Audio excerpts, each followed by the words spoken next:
విప్రాణం వినయో హీష శమ ప్రాకృత ఉచ్యతే తమ ప్రకృతిదాంతత్వాత్ ఏవం విద్వాం శమం వ్రజే. ఆత్మజ్ఞానమే బ్రాహ్మణులకు సహజమైన వినయం. వారికి మనశ్శాంతి సహజముగానే కలుగుతున్నది. ఆ జ్ఞాన స్వరూపము పరమాత్మ జ్ఞానమే బ్రాహ్మణులకు అంటే బ్రాహ్మణులు అంటే బ్రాహ్మణులకే కాదు, ఇంకా పోను కూడా చెప్తాడు. శూద్రుడు కూడా బ్రాహ్మణుడైతున్నాడు బ్రహ్మ జ్ఞానాన్ని తెలుసుకొని కూడా చెప్తాడు. అట్లా ఆ బ్రహ్మజ్ఞానము వినయము అంటాడు. వినయము అంటే ఆ బ్రహ్మజ్ఞానాన్ని తెలుసుకోవడము, 10 మందికి తెలపడము, చేతనైతే ఆ స్థితిలో తాను నిలిచడము, అది ఆ ఉత్తమమైన స్థితి అని. వారికి ఇంద్రియ నిగ్రహము సహజమైనది అగుటచే అది పరిపూర్ణత నందుచున్నది. ఆ ఇంద్రియాలు నిగ్రహింపబడతాయి కదా. కేవలం బ్రహ్మ మాత్రంగా మనము నిలిచినప్పుడు ఎట్లుంటున్నాము అంటే మొత్తము మనకు శరీరము ఇంద్రియాలు అన్నిటినీ వదిలేసి ఏది అనుకోకుండా మనస్సును కూడా కదిలించకుండా విషయాలు పని చేయకుండా నిలబడినప్పుడు ఇంద్రియాలన్నీ నిగ్రహింపబడుతున్నాయి కదా.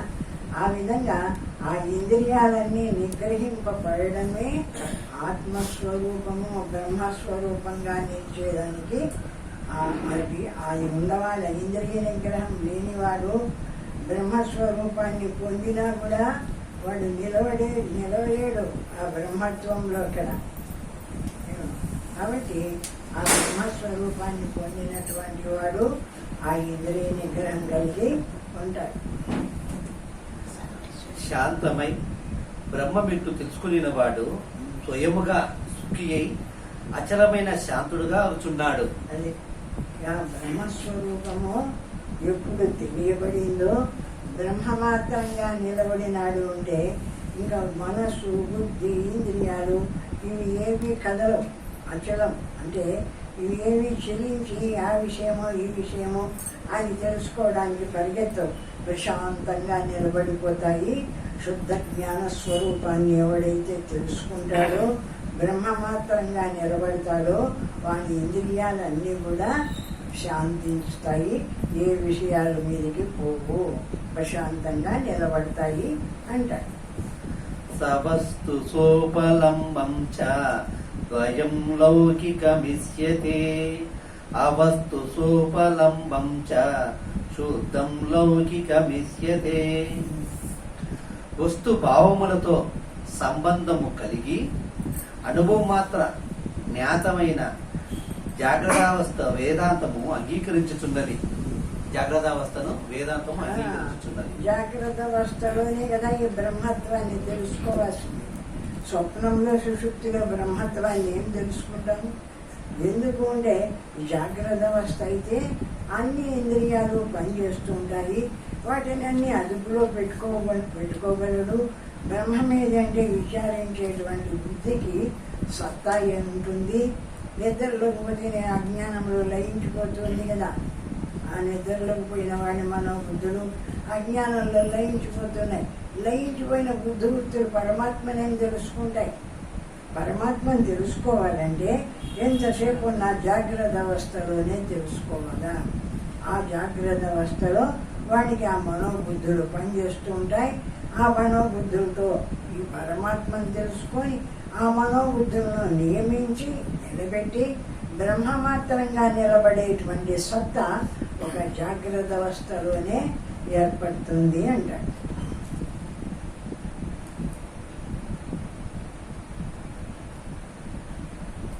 మరియు అవాస్తవమైన వస్తువులతో సంబంధము గల భావ ప్రపంచమును కూడా ఆ వేదాంతము అంగీకరించుచున్నది. అంతేనా? అంటే జాగ్రత్తావస్థను వేదాంతం అంగీకరించుచున్నది మరియు అవాస్తవమైన వస్తువులతో సంబంధము గల భావ ప్రపంచమును కూడా ఆ వేదాంతము అంగీకరించుచున్నది. అభావం అంటే ఈ మనస్సు బుద్ధి ఇవి ఎప్పటికీ శాశ్వతంగా ఉండేటివి కాదు కదా. నిద్రలో పోతున్నాయి, లేకుండా పోతున్నాయి కదా. కేవలం బ్రహ్మ మాత్రంగా నిలిస్తే లేకుండా పోతుంటాయి కదా. ఆ విధంగా ఆ అభావంతో ఉండేటువంటి మనోబుద్ధులు ఈ జాగ్రత్త అవస్థ యందు ఉంటున్నాయి. ఆ వాటి వల్లనే మనము విచారణ చేసి ఈ బ్రహ్మస్వరూపాన్ని తెలుసుకోవాలా. ఈ జాగ్రత్త అవస్థలోనే అవి అసత్యమైన మనోబుద్ధులు వాస్తవం కాకపోయినా అసత్యమైన వాటిని కూడా అంగీకరిస్తుంది. ఎందుకంటే వాటి ద్వారానే నేను ఆ పరమాత్మను విచారించి బ్రహ్మమాత్రంగా నిలబడేటువంటి స్థితిని నేను సంపాదించుకోవాలి. కాబట్టి అవి అసత్యమైనా కూడా అవి ఉండవాలి. ఎందుకంటే బ్రహ్మత్వాన్ని తెలపడానికి అవే ఆధారం. ఆ విధంగా అంగీకరిస్తుంది అంటారు. అవస్థనులపం లంబం చ లోకోత్తర విధి స్మృతం జ్ఞానం జ్ఞేయం చ విజ్ఞేయం సదా బుద్ధేయ ప్రకీర్తితం. వస్తు భావములకు అతీతమైన అవస్థ లోకోత్తరమని చెప్పబడినది. ఈ వస్తువులకు ఈ భావాలకు అతీతంగా ఉండేటువంటి ఆ జ్ఞాన స్వరూపం ఉండే పరమాత్మ అది లోకోత్తరము అని చెప్పింది. అంటే ఈ ప్రపంచానికి సంబంధించింది కాదు. ఈ ప్రపంచానికి అంతా అతీతంగా ఏ జ్ఞానం ప్రకాశిస్తూ ఆ జ్ఞానమే ఈ మనస్సు ద్వారా సంకల్పాలు వస్తే వాటిని తెలుసుకుంటుంది. బుద్ధి ద్వారా నిశ్చయాలు వస్తుంటే వాటిని తెలుసుకుంటుంది. ఇంద్రియాలు పోయే పదాన్ని వస్తు పదాన్ని ప్రపంచాన్ని చూస్తే దాన్ని తెలుసుకుంటుంది. ఈ విధంగా ఈ ఇంద్రియాల అన్నిటి ద్వారా ఈ జ్ఞాన స్వరూపమైన ఈ పరమాత్మే సర్వాన్ని తెలుసుకుంటుంది. అవి లేకపోతే అవి అసత్యమే, వాస్తవం కాదు. వాస్తవం కాకపోయినా వాటి ద్వారానే ఈ పరమాత్మను తెలుసుకుంటుంది. ఇదో ఇప్పుడు ఇవన్నీ నేను దేని చేత చూడబడుతున్నాయో, నా చేత ఈ ప్రపంచంలో ఉండేటువంటి విషయాలన్నీ చూడబడుతున్నాయి కదా. నా కంటి చేత చూడబడుతున్నాయి, చెవుల చేత వినబడుతున్నాయి. మొత్తం అన్ని ఇంద్రియాల ద్వారా ఈ ప్రపంచం అంతా ఉన్నట్టు నేను తెలుసుకుంటున్నాను. ఆ నేను ఎవరు అంటే ఆ జ్ఞాన స్వరూపమైన నేను పరమాత్మను. ఆ పరమాత్మ స్వరూపమైన నేను ఉంటేనే ఈ ఇంద్రియాలన్నీ పోయి ఆయా పనులు చేసి ఆయా విషయాన్ని తీసుకొని వచ్చి వీడికి అందిస్తున్నాయి. లేకపోతే ఆ ఇంద్రియాలే లేకపోతే ఈ ప్రపంచం మన దగ్గరికి వచ్చేది లేదు, మనం పొందేది లేదు. ఆ విధంగా వీడు పరమాత్మ స్వరూపాన్ని విచారణ చేయడానికి పనికొస్తున్నాయి ఈ ఇంద్రియ మనోబుద్ధులు. వీడు ప్రపంచాన్ని చూడడానికి, ప్రపంచాన్ని విచారించడానికి వాటికి పనికొస్తున్నాయి ఈ మనోబుద్ధులు. ఎందుకంటే ఆ వేటి చేసి మన జీవనం చేయవాలా, మనం మంచి చెడ్డలు తీసుకొని తిండి తిప్పలు అని సంపాదించుకొని ఈ జాగ్రత్త అవస్థలో ఆ వాటితోనే మనం జీవించవాలా. బ్రహ్మత్వాన్ని తెలుసుకోవాలంటే కూడా ఇవన్నీ చేసి కేవలం జ్ఞాన స్వరూపమైన ఈ బ్రహ్మం నా స్వరూపము, ఈ పరమాత్మ నా స్వరూపము అని సర్వాన్ని తెలుసుకుంటూ ఉండేటువంటి ఆ జ్ఞాన స్వరూపమైన పరమాత్మను తెలుసుకోవాలంటే కూడా ఈ మనోబుద్ధిలే కావాలా. మన ఏవ మనుష్యానం కారణం బంధమోక్షయో. ఎందుకు చెప్తుంది శాస్త్రం? బంధానికి మనస్సే కారణము, మోక్షానికి మనస్సే కారణము. మోక్షంలో ఆ బ్రహ్మస్వరూపాన్ని విచారించి తెలుసుకునేది కూడా ఈ మనస్సే. తెలుసుకొని ఈ బ్రహ్మం నేను అని బ్రహ్మమై నిలబడుతుంది ఈ మనస్సు. తనకు వేరే ఉనికి లేకుండా ఒక దేహమనో ఈ ప్రపంచమనో ఇదేది లేకుండా అహం బ్రహ్మాస్మి శివో మయమాత్మ బ్రహ్మ అని బ్రహ్మమాత్రంగా నిలబడుతుండేది కూడా ఈ మనస్సే. కాబట్టి ఈ మనస్సు ద్వారానే ఆ పరమాత్మను తెలుసుకోవాలి. కాబట్టి మనోబుద్ధుల ద్వారా వీటిని కూడా అంగీకరిస్తుంది శాస్త్రం. ఇవి లేకుంటే పరమాత్మ తెలియబడదు. కాబట్టి వీటిని కూడా అంగీకరిస్తుంది ఈ శాస్త్రము అంటారు. వస్తుభావములకు అతీతమైన అవస్థ లోకోత్తరమని చెప్పబడినది. మరి ఒకటి కలదు. ఈ వస్తువులకు, ఈ భావాలకు అతీతంగా ఒక జ్ఞాన స్వరూపం అనేది ఉంది. ఆ అతీతంగా ఉండేటువంటి జ్ఞాన స్వరూపమైన పరమాత్మ లోకోత్తరము అంటే ఈ లోకానికి, ఇంద్రియాలకు, ఈ ప్రపంచానికి, ఈ దేహానికి సంబంధించింది కాదు.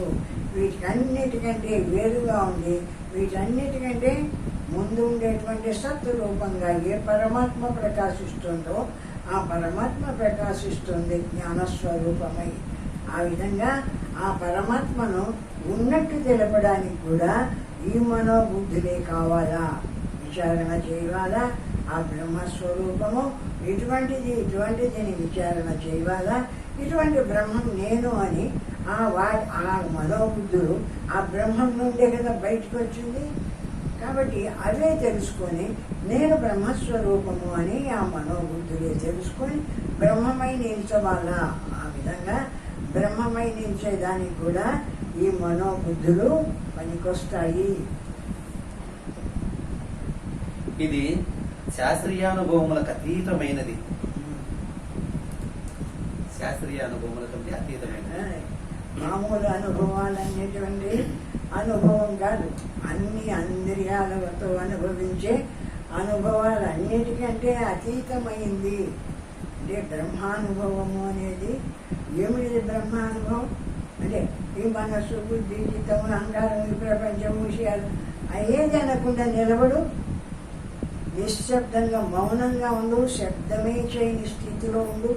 లోపల కూడా ఏ శబ్దము లేకుండా ఉన్నప్పుడు ఏమి ఏ ఇంద్రియము పుట్టలేదు కదా. ఈ మనస్సు కానీ, బుద్ధి కానీ, ఇంద్రియాలు కానీ ఇవేవి పుట్టలేదు కదా.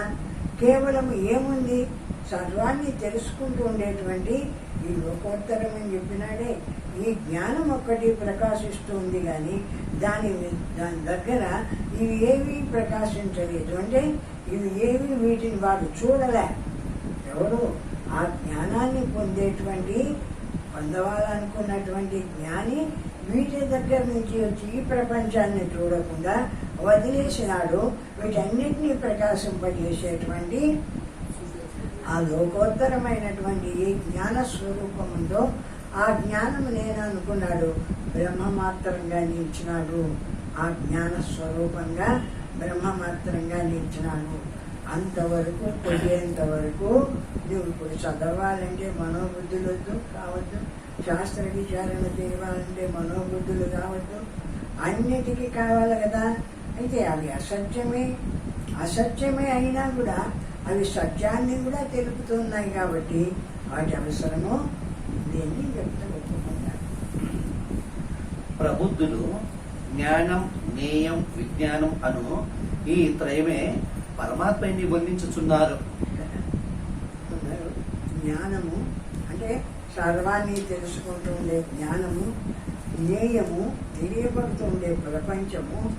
ఆ వీటి దగ్గర అంటే ఈ తెలియబడే ప్రపంచానికి, ఈ తెలుసుకుంటూ ఉండే జ్ఞానానికి మధ్యలో ప్రసరించేటువంటి ఇంద్రియాల ద్వారా ప్రసరిస్తుంది అది జ్ఞానము. ఈ విధంగా జ్ఞేయము, జ్ఞానము, జ్ఞానస్వరూపమైన పరమాత్మ మూడు ఉంటున్నాయి ఈ ప్రపంచంలో. ఆ విషయాలకు కూడా అవే చేస్తాయి. బ్రహ్మాన్ని తెలుసుకొని కూడా ఆ మూడే ఆ విధంగా బ్రహ్మత్వాన్ని తెలుసుకుంటున్నాయి అంటారు.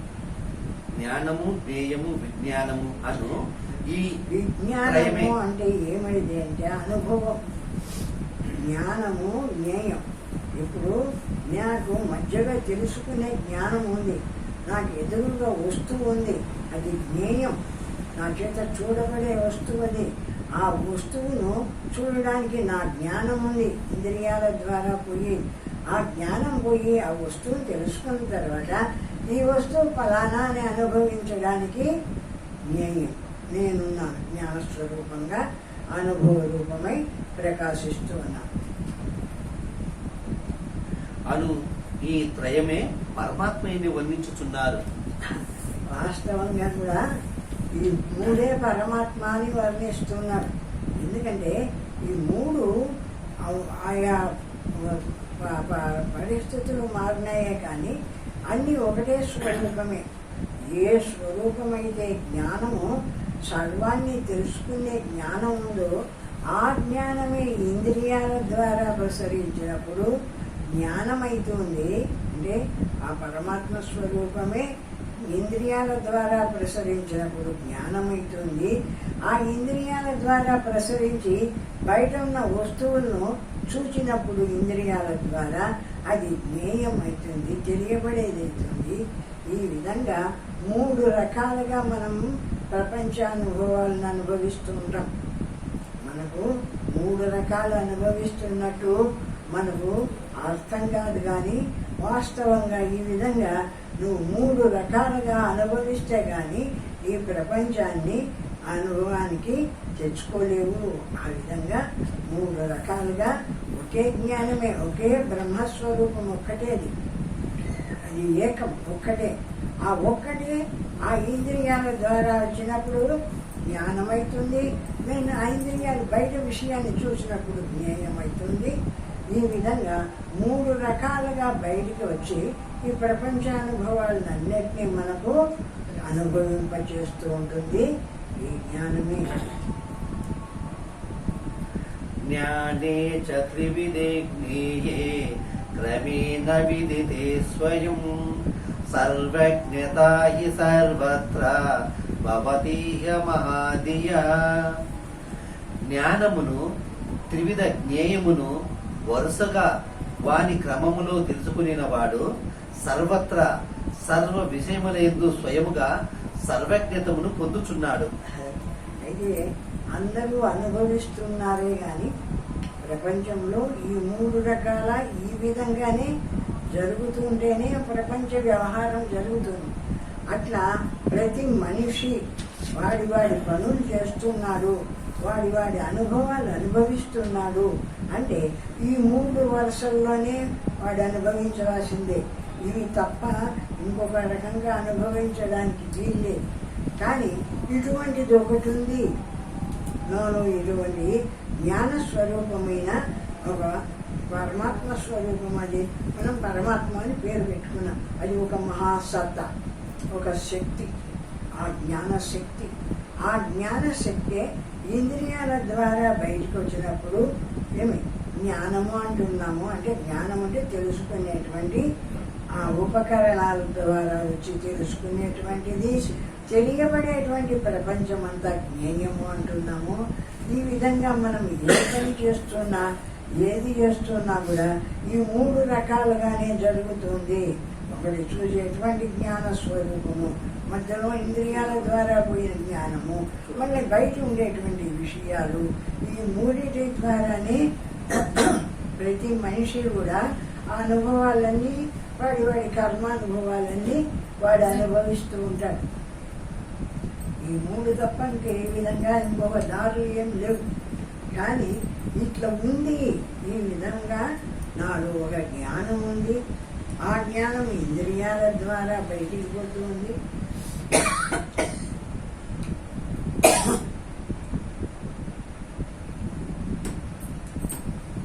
అది పోయి ఆ ఇంద్రియాల ద్వారా బయటికి పోయి బయట ఉన్న విషయాల మీద పడుతుంది. ఆ విషయాలు నాకు కనిపిస్తూ ఉన్నాయి. ఆ విషయాలను నాకు మంచివైతే లోపలికి తీసుకుంటాను, నాకు అవసరమైతే, అవసరం లేనట్లయితే విడిచిపెడుతూ ఉంటాను. ఈ విధంగా ప్రపంచంలో ఇంతమంది జనాభా ఉన్న మనుషులున్న అందరిలోంచి ఈ 3 రకాలుగానే బయటికి వస్తుంది చైతన్యం. ఈ 3 రకాలుగా తప్ప ఇంకొక విధంగా రావడానికి వీల్లేదు ఈ ప్రపంచానుభవానికి కూడా అంటే. హీయే జ్ఞాయాప్యవాక్యాని విజ్ఞేయాన్యగ్రయానతః తేషామన్యత్ర విజ్ఞేయ రూపాలంబస్త్రి సుస్ఫుటః. ఏ వస్తువులు, జ్ఞేయములు, ఏవి జ్ఞేయములు, ఏవి ప్రాప్యములు, పొందదగినవి ఏవి, అవాక్యములు, వ్యర్థ ప్రయోజనములు గలవి అను ఈ 4 విషయములను ప్రారంభ దశలోనే తెలుసుకునవలసి ఉన్నది.